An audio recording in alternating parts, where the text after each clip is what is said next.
So, in this lecture we will be discussing the process of cell signaling and how it is relevant for the communication between two cells. So, overall this particular cell signaling process and cell communication is very important as far as the different cell fate processes are concerned. For example, cell migration, cell differentiation, cell division, cell proliferation. So, all these cell fate processes, one of the essential step is the cell signaling. So, if the cell signaling does not take place in a very appropriate manner, many of these cell fate processes cannot take place in under in vitro or in vivo conditions. In this perspective, that overall structure of this presentation will include, first I will go through some of the overview of the cell signaling processes, that will be followed by the various types of signaling. Then I will come to the different mechanisms of signaling. So, these mechanisms means like how these signaling processes takes place, how these signals are generated from the source cell and it is communicated to the target cell, what are the mechanism. Then fourth aspect is the quantifying various aspects of cell signaling. That means that the student should have an idea about that what is the time scale or what is the typical concentration over which a signal can be very effective and what is the that concentration should be maintained. Then fifth one is that I will give you some examples particularly for the cell ECM interaction and another and different other cell signaling pathways. So, this is the overview of what I was just discussing 2 minutes ago, that is the tissue functions and underlying cell fate processes. Now, coming to the tissue dynamics like tissue function like homeostasis, like as I will discuss later that that all these cell survival, cell differentiation and cell motility, all these things are essential components of the homeostasis process. The second one is the tissue repair, that is the wound healing process. Third one is tissue formation like morphogenesis and developmental biology. Now, just few minutes back I mentioned that these are the cell fate processes, like this is the cell fate process like cell replication, that means cell division, cell differentiation like different gene expression or different cell functionality, cell death processes like necrosis or apoptosis, cell motion like cell motility and cell adhesion. So, all these processes cannot take place unless a given cell will receive particular and appropriate signals from another cell. So, that is what is mentioned, that cells communicate and coordinate their efforts to the cell fate processes. So, all these cell communication processes, the ultimate outcome is that cell fate processes. So, this is a typical eukaryotic cells like nucleated cells, and you can see that this process 2 means that these particular cells can be going to another state, that is the differentiated state. Then cell replication means these cells will increase in number. Cell adhesion means that it is an biomaterial substrate and on which there is protein adsorption as mentioned before, and this protein adsorption is important for the cell adhesion process. Cell motility means like a child walks on the ground, similarly how the cells will walk on the substrate or a given biomaterial substrate. So, like that cell motion, and how these cells like maybe I have mentioned earlier that cells have also filopodia or lamellopodia, like a human being has legs and hands. So, similarly the cells through lamellopodia extension or filopodia extension, the cells can walk on the material substrate. And number 3 process is the cell death, like cells will no more be surviving because of some problem either due to necrosis or apoptosis. Now, coordination of the cellular fate processes. So, cell communication essential to coordinate their activities and occurs, that takes place in 3 principal ways. Number 1 is that secretion of the soluble signals.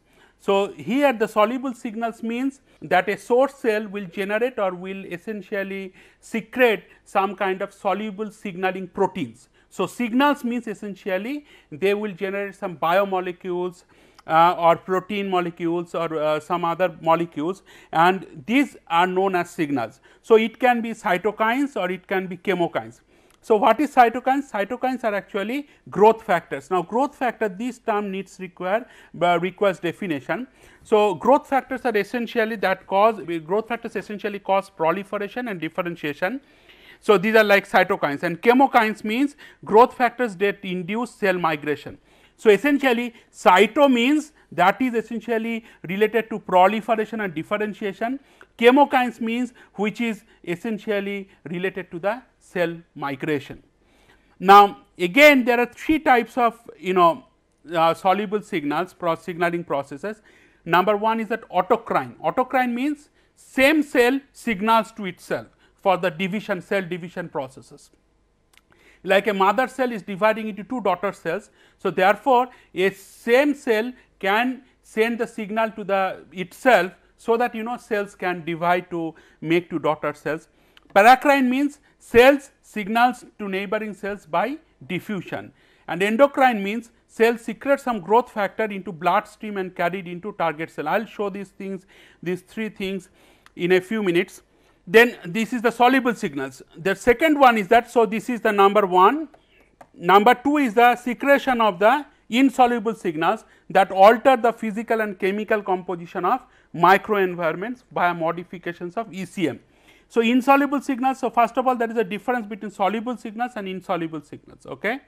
And then second thing is that these cells they cause the changes to the physical and chemical composition of the microenvironments. That means, if there is a cell here, eukaryotic cells, this is nucleus and this eukaryotic cells, microenvironments means this is called ECM, that is extracellular matrix. So, these insoluble signals cause some modifications to extracellular matrix. So, this is called another type of signals. Third one is that direct cell to cell contact. So, that takes place through gap junctions. Now, what is gap junctions? I will come to that in a few minutes. Okay. So, this is direct cell to cell contact, and fourth one is the response to mechanical stimuli in their microenvironment equivalent to biochemical stimuli. So, the first three are three different principal ways of the cell communication. I repeat, that is through soluble signals, second one is the insoluble signals, third one is the direct cell to cell contact. Now, as I said that what is growth factors? So, growth factors are essentially small proteins that are on the order of 15 to 20 kilodalton. So, KD stands for kilodalton, that means 15 to 20,000 dalton. Now, what is dalton? 1 dalton is equivalent to the weight of one hydrogen atom. Okay. So, therefore, growth factors are nothing but the small protein molecules which has a molecular weight of 15 to 20,000 kilodalton. Okay. So, this is the growth factors. Now, there are different type of growth factors. Since it is not a course on biology as such, I would like you to remember that at least 2 or 3 different growth factors which are important in the process of cell fate processes. Number one is that fibroblast growth factor, that is FGF. Number two is that insulin like growth factors, that is called IGF, and third one is that transforming growth factor, that is known as TGF. Now, what is the functions or biological activity of these three growth factors? Now, fibroblast growth factors, their essential biological activities mesodermal and neuroectodermal cell stimulator family of about 19 similar proteins that play a role in skeletal and nervous system development. So, these particular growth factor, that is the fibroblast growth factor, they essentially help in the development of skeletal and nervous system nervous systems. Insulin like growth factor IGF, that stimulates proliferation and differentiation of different growth factors. So, therefore, as you can see in the context of the cell fate processes, IGF is more important because IGF essentially stimulates, or it facilitates cell proliferation and cell differentiation. Transforming growth factor beta, that regulates cell growth and differentiation of many cell types involved in regulating extracellular matrix proteins. So, TGF actually regulates cell growth and cell differentiation of many cell types. So, as I said last slide that 3 types of growth factors are important. I repeat, FGF is fibroblast growth factor, IGF is that insulin growth factor, and TGF is transforming growth factor. And out of that, IGF is the main growth factor which is important for the cell proliferation differentiation. Now, 2 or 3 slides back I mentioned that what are the different types of cell signaling process, like one is that contact dependent, that is that through gap junctions, and then 3 other types of signalings that I have mentioned. that is through soluble signals. So, if you remember correctly, there are three ways this signaling takes place. One is that soluble signals, second one is that insoluble signals, third one is direct cell to cell contact. Now, under the category of soluble signals, there are three different ways this signaling can take place. One is that autocrine, one is called paracrine, and third one is called endocrine. Autocrine means cells signals to itself. Paracrine means cells that signal and then it will go to another target cell and then it is the paracrine. And endocrine means cells secrete the signal molecules that will be carried away through the blood stream and then it will be transported to another target cell. So, that is the paracrine. Now, here you can see that is the first one is the contact dependent. So, this is your signaling cell S and this is your target cell T. So, from signaling cell the signal molecules you can see membrane bound signal molecule, that is the red one, and this is your target cell, green one is the your target cell surface receptor. So, they will come and then they will attach, they will get attached to the cell surface receptor on the target cell and then they will cause some changes in the target cell T. So, this is like contact dependent, like two cells are in direct contact, and among various cell types the cell type that comes to your mind that where this contact dependent signaling takes place is that endothelial cells. Endothelial cells like cells which are arranged one after another in a very dense manner. Paracrine, this is your signaling cell S. Okay. Now, there are 2, 3 or different target cell. This is 2, this is one target cell, this is another target cell, this is T1, this is T2 and this is T3. Okay. Now, these are all eukaryotic cells as you can see. Now, this signaling cell they produce or they generate 2 or 3 different type of signaling proteins for example. Now, one of the signaling proteins can be transported to this T3, but via local mediator. That means, it cannot directly be transported via protein molecule directly to another targeting cell. So, this red one will get attached to the local mediator and then this local mediator. So, this local mediator can be transported to the target T3 cell. Similarly, different local mediators are present, as you can see, this is another local mediator and this is another local mediator. So, the signaling cell from S to the target cell T1, T2, T3, the transport of the signal molecule takes place via the local mediator. So, this is the process of the paracrine signals, and endocrine signals means this is your endocrine cell S, that is the source cell. Now, this is your target cell, this is T1 target cell, this is T2 target cell, all are eukaryotic in nature. Now, endocrine cell this is secretes some signal, then it will go to the hormone and then through the blood stream.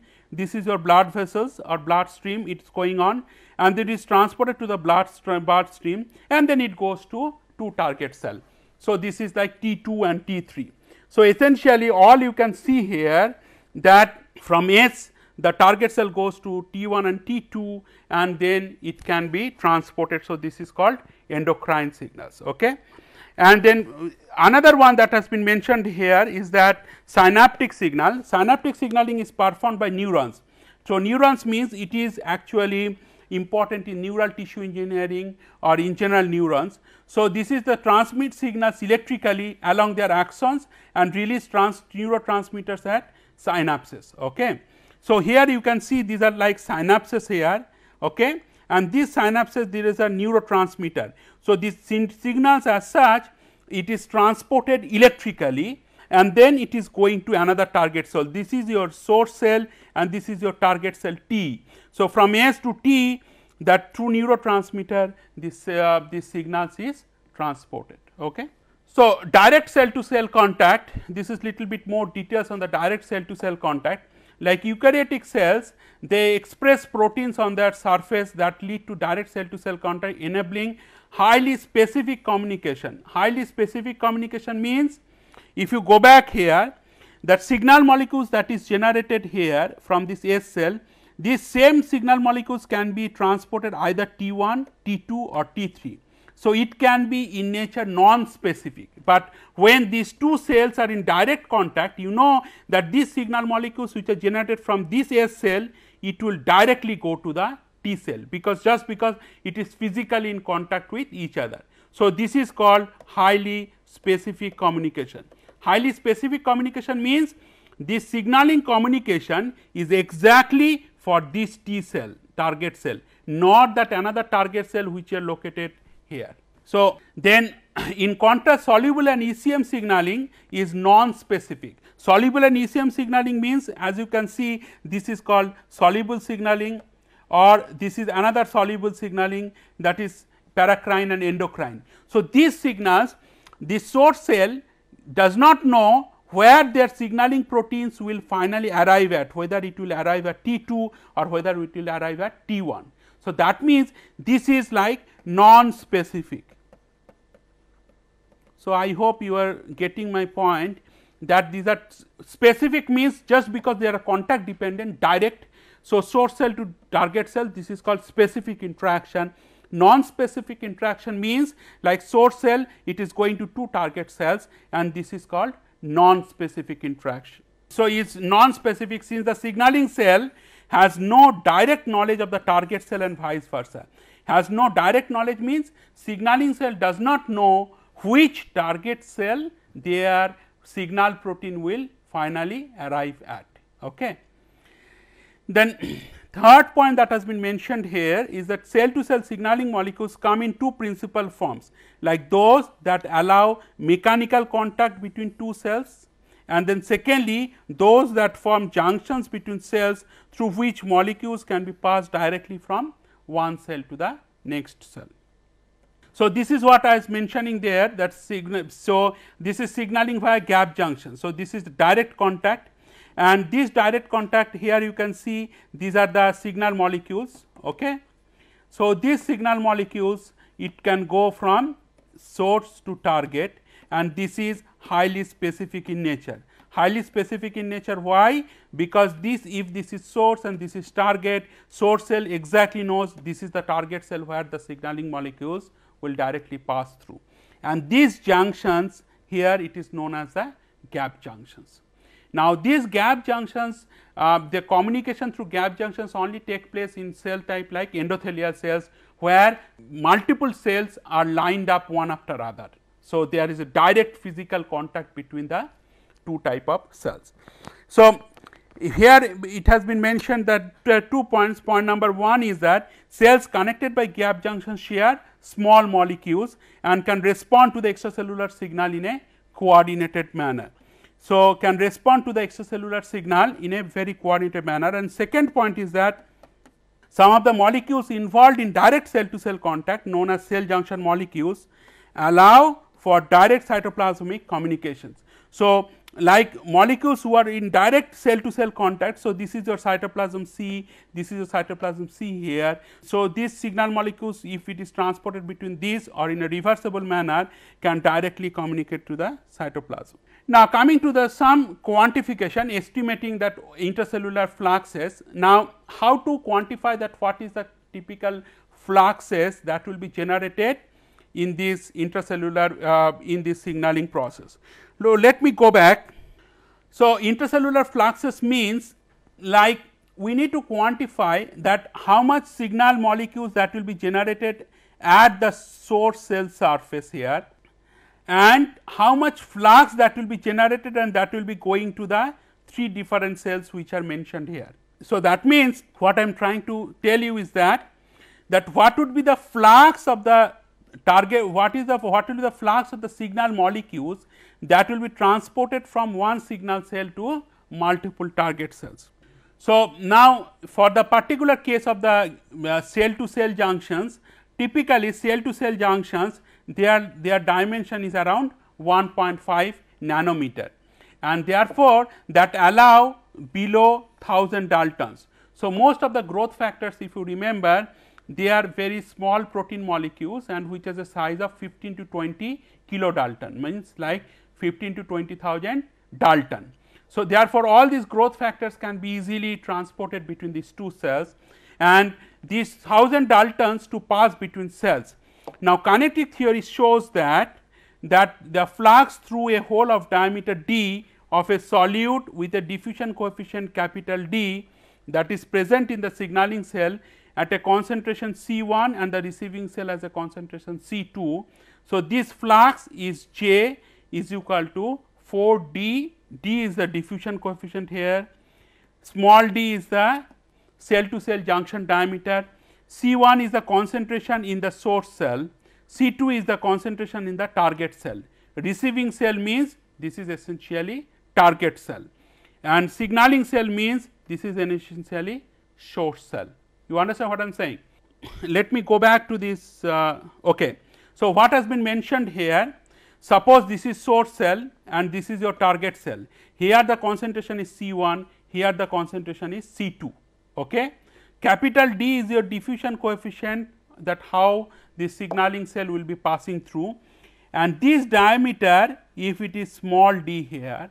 So, then the flux, that how much flux that will be transported, that has been calculated via simple Fick's law, is J is equal to 4 d pi over d C1 minus C2. So, always the flux will be from higher concentration to the lower concentration. So, now if you see that if you consider that d is 4 nanometer, capital D is 10 to the power 5 minus 5 centimeter square per second, like typical diffusion coefficient, C1 minus C2 is 100 micromolar. Then what would be the typical flux? This typical flux would be 2.4 into 10 to the power 5 molecules per pore per second. So, let me go back to this slide and let me explain to that. So, this small d has been assumed as, suppose this is 4 nanometer. So, if you calculate here d is equal to 4 nanometer, your capital D diffusion coefficient is 10 to the power minus 5 centimeter square per second, and your C1 minus C2 is typically like 100 micromolar. Okay. Then this flux, which is F, it is like 2.4 into 10 to the power 5. So, flux is around 2.4 into 10 to the power 5 molecules per pore per second. So, let us like understand these numbers. Okay. So, these numbers means, that means if there is, this is the particular one gap junction. Okay. So, through these gap junctions from one cell to another cell, around 10 to the power 5 orders of molecules will be transported each second. Okay. So, that means if you now consider that cell culture time frame is typically few hours, like 24 hours to 72 hours, and typically when cells will adhere initial stages, that takes place maybe for 6 hours. So, for 1 hour means 3600 second. Okay. So, in 1 hour how much molecules that will be transported? 2.4 10 to the power 5 multiplied by 3600 multiplied by n, that capital N is the number of pores that are present among the two different cells. So, you can see that the amount of molecules that will be transported, which will be huge number, it is like around 10 to the power 8 molecules per pore in 1 hour, and 10 to the 8 molecules per pore means depending on the cell type, that number of pores you can consider. So, it can be 10 to the power 9 to 10 to the power 10 order of molecules that will be transported per hour.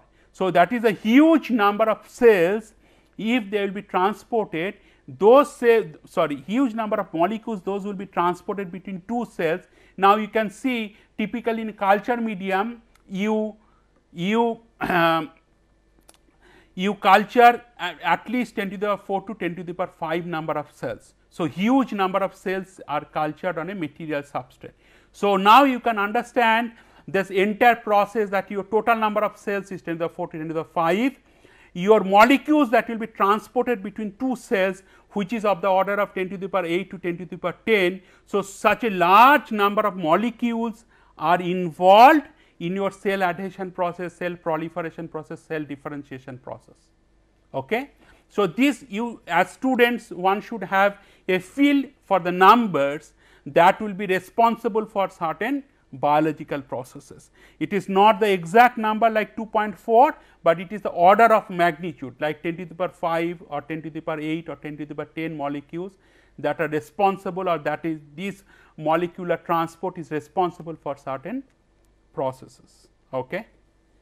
So, this is what in the initial slide I mentioned that one should quantify the total number of one should quantify the intracellular flux, that how much flux is there and how these fluxes can be calculated and so. Now, here it has been mentioned, next point is that with approximately 100 pores between cells, between the two cells, if you consider 100 pores, flux will be of the order of 2.4 in 10 to the power 7. So, that means 2.4 10 to the power per second per cell boundary per second, that would be the molecules that will be involved in this cell signaling process. And molecules passing through two cells are restricted to 1 kilodalton, that I have mentioned here, that is 1000 daltons. So, extremely small molecules, they can be only transported by direct cell to cell contact. If the molecules are larger in size, then what would be the alternative way? Then it can go to paracrine or endocrine, like you remember this paracrine and endocrine, that means this is the paracrine, like there will be soluble signals, they will be soluble in ECM, or endocrine means they will be soluble in bloodstream and they will be transported to 2 or 3 different target cells.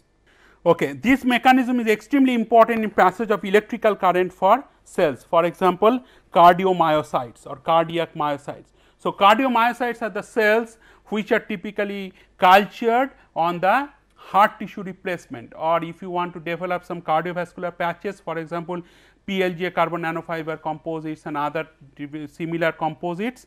If one has to evaluate that whether these materials are suitable for the patches to be developed for the hearts. So, there in order to find out the cytocompatibility, people normally culture the cardiomyocyte cells. The other things that I mentioned in the overview slide is that there are 3 types of signalings. One is the soluble signal, one is that insoluble signal, third one is the direct cell to cell contact, fourth one is the mechanical stimulus. Now, mechanical stimulus means the cells and tissues respond to mechanical stimulus like shear stress or compression or tension. Now, people from material science background, they always think that shear stress, compression and tension should be of the order of megapascal or gigapascal. Okay. But one has to understand that cells are extremely compliant, they are not very stiff, and typically the cell's elastic modulus is very low, if the order of kilopascal, like 10 to the power 3 Newton per meter square. So, therefore, the shear stress and compression and tension, these stresses also should be of similar order, like kilopascal or small or extremely small force, like. So, here you have to understand, if you are considering 10 to the power 3 Newton per meter square, therefore, that your force that one should apply to understand the behavior of the cells under force, under compression or tension, this force should be of the order of piconewton or extremely small load. Okay.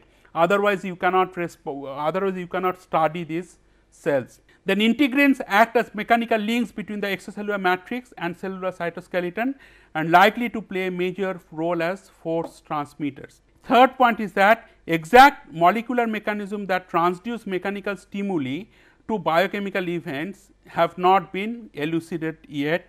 Fourth point is that it is clear though that shear stress will change endothelial gene expression, that compressive forces will alter chondrocyte matrix metabolism. Now, endothelial cells are the tissues or the cells of the endothelial tissues which actually prevent the different body parts, and chondrocyte cells is the cells which are useful for cartilage. Now, when you have this cartilage fracture or cartilage breakage, so there you need to seed the chondrocyte cells on the cartilage matrix, so that the cartilage can grow. So, here it has been mentioned that shear stress will change endothelial gene expression and compressive forces will alter chondrocyte matrix metabolism. So, essentially these examples essentially illustrate that how mechanical stimulus, like in terms of the tensile, shear or compression stresses, they can locally change the cell fate processes like gene expression or metabolism, etc. Now, autocrine signaling means that cells they will signal to itself. So, here you can see this is your source cell, a single signaling cell receives a weak autocrine signal, and then this is in a group of identical signal cells, each cell receives a strong autocrine signals. So, here suppose this is your source cell, but all these cells they are like similar like to source cells. For example, you are culturing only fibroblast cells. So, all the cells are of similar nature, fibroblast only. Okay. So, these are like L929 cells. So, therefore, here in case of the autocrine signals, or a single cell which is at the center of around 6 cells here, they will receive similar type of signals which will be generated by all these 3 different types of all these 6 cells which are of similar nature, which are of also fibroblast nature. So, essentially that what is the physical implications of that? A group of identical cells, they will produce a higher concentration of a secreted signal than does a single signal, and when the signal binds back to a receptor of the same cell type, it encourages cells to respond coordinately as a group. Now, when this autocrine signaling happens, like you take an example that suppose you do not know that whether material is cytocompatible. So, then you are seeding all fibroblast cells like 10 to the 4, 10 to the 5 fibroblast cells you are culturing or you are seeding on the material. So, that means there you can expect autocrine signaling. Why? Because individual L929 cell will receive signals from a few other neighboring L929 cells, and therefore, the strength of the signals or the concentration of the signal molecules also will be higher, and that is what I am trying to convey to you. So, therefore, in a group of cell, a single cell, let us take an example which is star here. This single cell will receive the signal molecules from all the similar cell type which are in its neighborhood, and the concentration or the strength of the signal also would be higher. Now, sending a paracrine signal. So, this is your signaling cell or source cell, this is your target cell. Okay. Now, signaling cell, source or target cell, at the signaling cell surface your signal strength or concentration. So, this is also in biological language it is called signal strength. Okay. So, this signal strength is the highest, but then it will go to this target cell via molecular diffusion process, right. Molecular diffusion process means the signaling cell that it is generated. So, these are like all soluble signals, okay, because it is not autocrine, it is paracrine signals. So, these are like soluble signals. Now, once the soluble signals will be transported from source cell to target cell, then what will happen?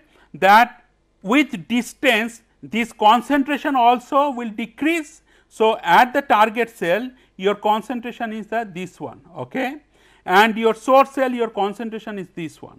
So, signal strength also will decrease because your signal concentration or concentration of your signal molecules decreases. So, therefore, a target cell senses signal depending on its location relative to signaling cell and its sensitivity to the signaling molecule. Sensitivity means that how well this target cell is equipped in terms of the cell surface receptor.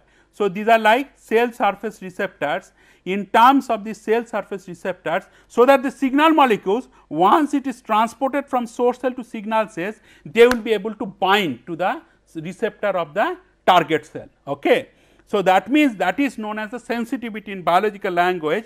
Once sufficient number of signaling molecules binds to receptors on surface of target cell, they induce a signal transduction process. Now, what is signal transduction process? That I will explain to you after few minutes. So, from this point it is very clear to you that source cell or signaling cell, your concentration of the signal molecules will be at the highest level. Once it will go through the molecular diffusion process to the target cell, then this concentration will decrease. However, these whatever molecules that will be transported by molecular diffusion to target cell, the target cell also should have a good affinity towards binding to these molecules, signal molecules. Okay. So, that has been mentioned by the sensitivity to the signaling molecules Km. Now, sensing a concentration gradient, now given a cell size typically 10 to the power 10 to 25 micron and no concentration of signal molecules, sometimes greater than 1000 molecules, it is difficult for a cell to sense a concentration difference across a cell body. So, what it means here, typically the cell size, this cell size is around 10 to 25 micron. Okay. So, that is the diameter, okay, of the cells. Now, if the signal molecules here, suppose the concentration that is reaching here 1000 molecules, that means whatever the molecules that are generated at the source cell, only 1000 molecules are coming here in the target cell. Sorry, now these 1000 molecules which are coming here in 10 to 25 micron size cell. So, what has been mentioned here, that it is difficult for a cell to sense a concentration difference across the cell body. Means, what it means, that inside the cells also there are a lot of molecules are present, and suddenly this cell has to sense that 1000 molecules which are coming by transporting from the molecular diffusion from source cell. It is difficult for a cell to sense these 1000 molecules. So, what it does, it says that a cell can extend podia to travel the distance over which it is determining a concentration gradient. What it means? This means that this target cell T, it will extend its filopodia or lamellopodia. It is like stretching a human being's hands or legs. So, once this lamellopodia or filopodia, there is a leg kind of things extension is there. So, this lamellopodia can sense more higher number of concentration here, because the concentration gradient is down this way. So, are you able to get it what I am saying?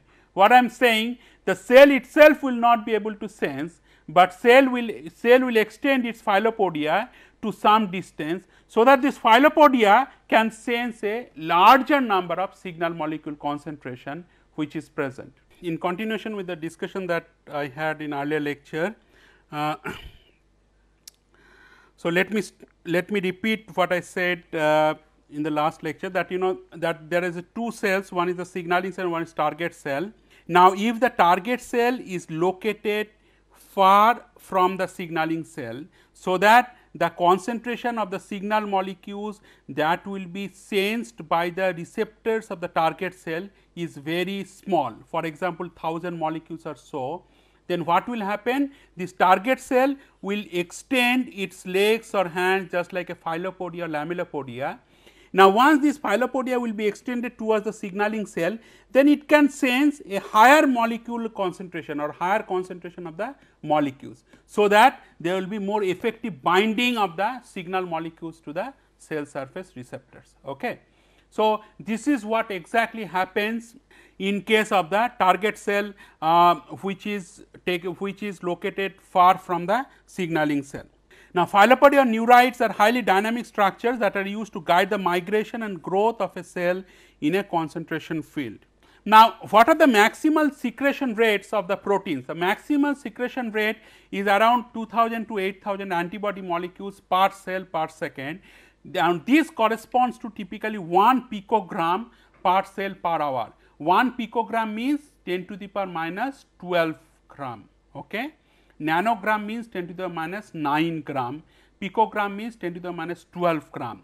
So, one individual cell, what it means? One individual cell can secrete 1 picogram of the signal molecules per hour. So, if you go back to the slide, this particular slide, so particularly this source cell, so this can secrete 1 picogram of signal molecules in 1 hour. So, if you culture 24 hours, so how much picogram of these signal molecules that will be generated by individual cell? It is 24 picogram. Now, if you culture 10 to the power 5 cells, then what would be the total number of signal molecules that will be generated? Typically 24 multiplied by 10 to the power 5 picogram. 10 to the 5 into 10 to the minus 12 is 10 to the minus 7. So, that means it will be 2.4 into 10 to the power minus 6. So, total signal molecules that will be generated will be 2.4 into 10 to the power minus 6 gram right, in 1 hour. So, 2.4 in 10 to the minus 6 means 2.4 microgram. So, from picogram to microgram, that is like a few micrograms of the signal molecules that will be generated. Remember, these signal molecules are extremely smaller in molecular weight, like 1000 kilodalton, 1000 Dalton or so. So, these small molecular weight signal molecules that will be secreted by the source cell. The next question that I have posed here, that how far can soluble signals propagate? That means, what would be the typical distance d, or what is the typical distance s, for example, d or s, over which these signal molecules can be propagated. Now, here there has been very simple calculation that has been done based on the molecular diffusion theory. So, under steady state conditions, concentration C of a secreted molecule as a function of the distance r from a cell. So, function of a distance r from a cell means this is your Kd. So, Kd is the dissociation constant of a signal molecule to receptors on the receiving cell. C is the concentration of the molecule. Small a is that another one is the tau diffusion by tau secretion, and capital R is your cell size and small r is your distance. So, what you see here, the concentration is inversely proportional to the r, that is the distance from the cell. Okay. So, what it means? Higher the distance, lower will be the concentration. Is it clear? So, what I am saying here, this concentration is inversely proportional to small r. Small r is the distance from the cell. So, here in this particular diagram, if you look at here, so this small r is this. So, this is your small r distance, okay, that is the distance from the cell, and this is your concentration C here at the source cell. So, if C proportional to r means the way it will go, the further you will go, you will sense lower concentration of the soluble signals. Are you getting my point? So, therefore, that larger the distance, smaller is the concentration, and A is that R critical by smaller. So, maximal secretion rate is given by the ratio of two time constants. One is the time constant for diffusion, this is the tau, and for producing signals, and another one is the secretion time constant, that is the tau secretion, that is KDRV. Now, concentration at signaling cell surface, or that is the source cell surface, that concentration is the C surface is equal to RFD by this, and then you can simply do some arithmetic. And what is the physical meaning of all this expression? Physical meaning is that the highest concentration of the signal molecule is found at the signal cell surface, and that it decays in an inversely proportional manner with distance from the signaling cell. So, this is the physical implication that you have to bear in mind. That means, the signal molecule concentration will decrease as you go away from the one source cell towards the another target cell. A reasonable estimate of the signal propagation distance is the characteristic distance at which the signal strength is half of its maximum, leading to a time constant estimate of about 20 minutes and a maximal distance of about 200 micron. So, what it means, let me just explain to you here.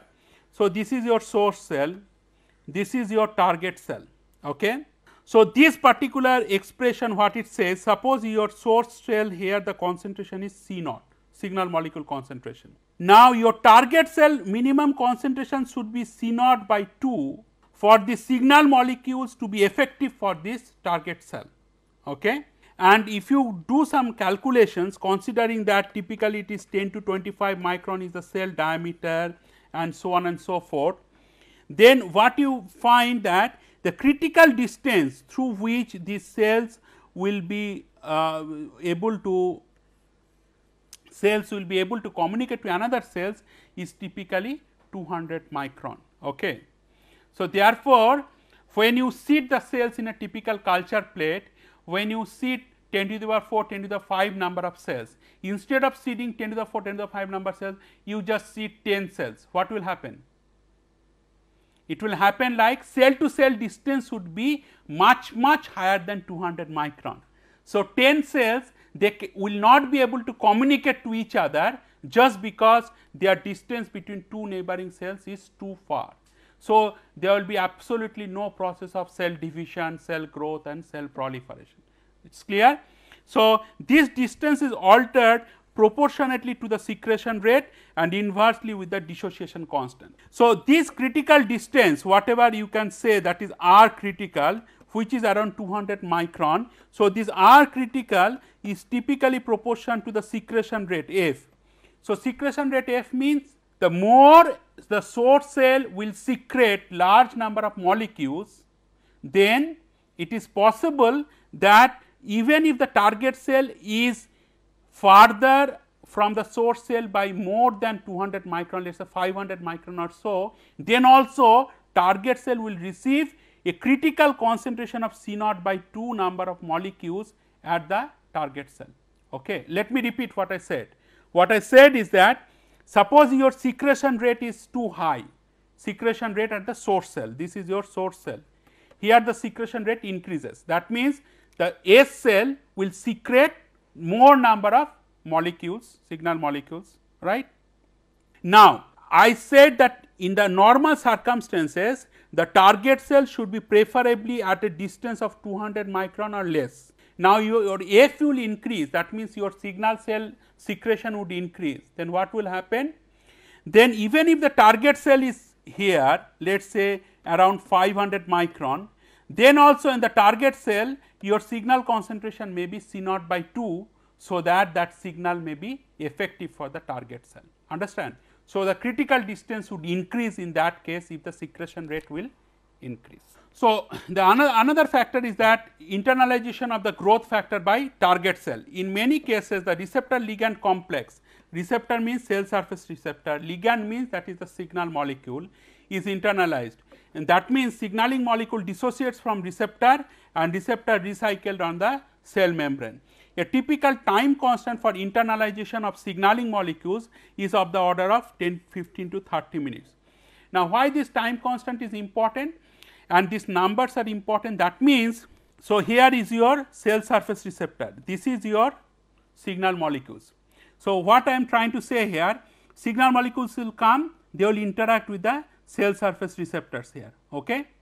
And then it may so happen that once it binds, it can get dissociated from the cell surface receptor and it can be internalized also in this cell.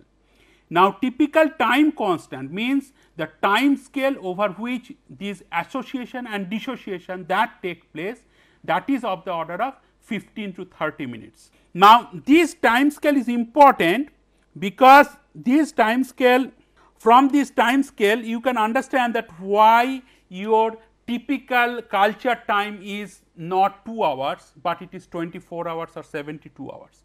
That means individual cells, if you want to activate by signaling, for individual cells it will take 15 to 30 minutes. Okay.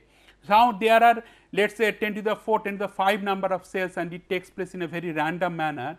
So, you can say that large number of time you required, several hours before all the cells will be activated. So, that is the reason you may find that after you culture on a same substrate, it is not that all the cells they have proliferated or they have expanded in the similar manner. Some cells they have expanded much significantly, some cells they have started expanding. Why there is a response difference? The response differences means that individual cell which has expanded very significantly, they might have received large number of signals from the neighboring cells, whereas the other cell which did not expand significantly, which did not proliferate significantly, that means simply because that cell might not have received large number of signals like the other cells. So, because of the difference in the signaling processes or because of the difference in the amount of signal molecules that they have received, that signal molecules that they have received, the cells also cannot proliferate or cannot grow. So, therefore, all the cell fate processes of the 10 to the power 5 cells that you are culturing on a substrate, they are different just because that individual cells they have received different amount of signal molecules for their activation for the cell fate processes. Okay. So, The absolute value of the growth factor uptake rates have been measured, and this is for IL-3 and SCF. Now, this is like insulin growth factor, you remember. So, growth factor means, so this growth factor, definition of growth factor is 15 to 20 kilodalton. So, small protein molecules whose sizes are 15 to 20,000 kilodalton. 1 dalton means atomic mass of one hydrogen atom. Okay. So, they are consumed by intermediate hematopoietic cells at a rates of 10 to 100 nanogram per million cells per day, and 10,000 to 70,000 growth factor molecules need to be internalized to stimulate the cell division. That means, you can see now that 15 to 20 kilodalton, that whose growth factors are there, and this is like 10,000 to 70,000 growth factor molecules need to be internalized. Internalized means need to be taken inside the cell in order to promote the cell division, like cytokinesis, mitosis, etc.